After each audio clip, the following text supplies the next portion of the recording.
In 2020, the mass exodus from the corporate office came with a tantalizing promise: the end of toxic workplace politics. We were entering a world where performance would be measured by output rather than who you were seen chatting with in the hallway. Management theorists assumed that without physical proximity, the superficial charm, intimidation, and manipulation used by toxic managers would become useless.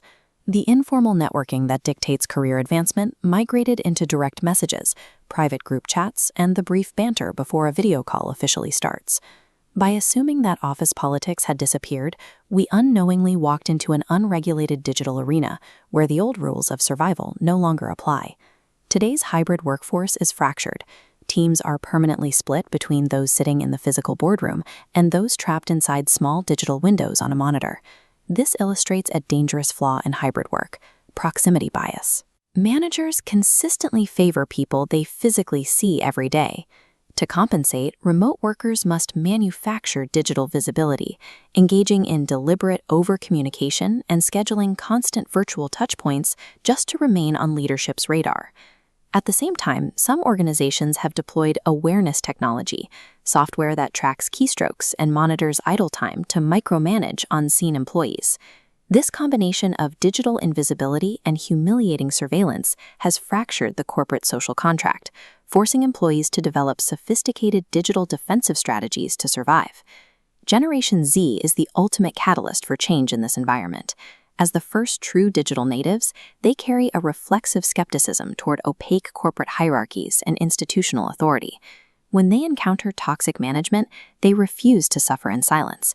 They leverage digital platforms to broadcast internal corporate behavior to the public.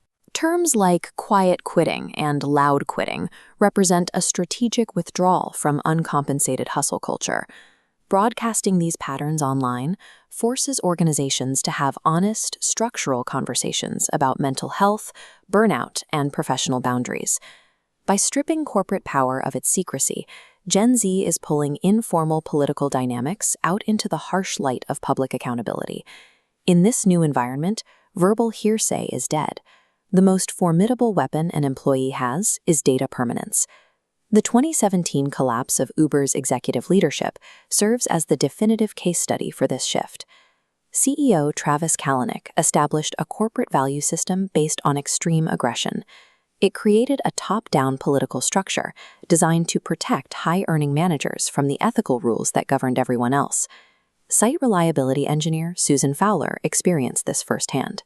When she reported her manager for severe sexual harassment, human resources completely stonewalled her, actively gaslighting her to protect the company's top performer. Fowler realized the internal reporting structure was rigged. Instead of playing a losing game, she relied on her digital receipts, a meticulously saved archive of chat screenshots and email trails, and published the evidence directly to a public blog. That documented digital trail triggered a massive independent investigation, resulting in dozens of terminations, including the CEO. A simple screenshot can decimate the power of managers who rely on covert manipulation to survive. Ignoring office politics, assuming hard work alone will be rewarded, is a critical professional vulnerability. You have to engage in the game to survive it. To protect themselves, effective professionals are adopting the ancient philosophy of Stoicism. Stoicism teaches that while you cannot control sudden layoffs or the manipulative behavior of a colleague, you maintain absolute control over your own emotional reactivity. In the digital workplace, this translates to assuming positive intent. When you read a blunt, text-only email, choosing not to assume hostility prevents a minor misunderstanding from escalating into a major political dispute. Toxic bullies require fear and emotional outbursts to assert their dominance. When you respond with calm, professional strength, you neutralize their leverage. The offensive counterpart to Stoic defense is Machiavellian pragmatism. Forget the pop culture stereotype of backstabbing. Historical Machiavellianism is actually a system of objective stakeholder management. Ethical pragmatism ignores the formal org chart to map the invisible lines of informal influence, revealing who controls resources. Toxic politicians thrive on secrecy.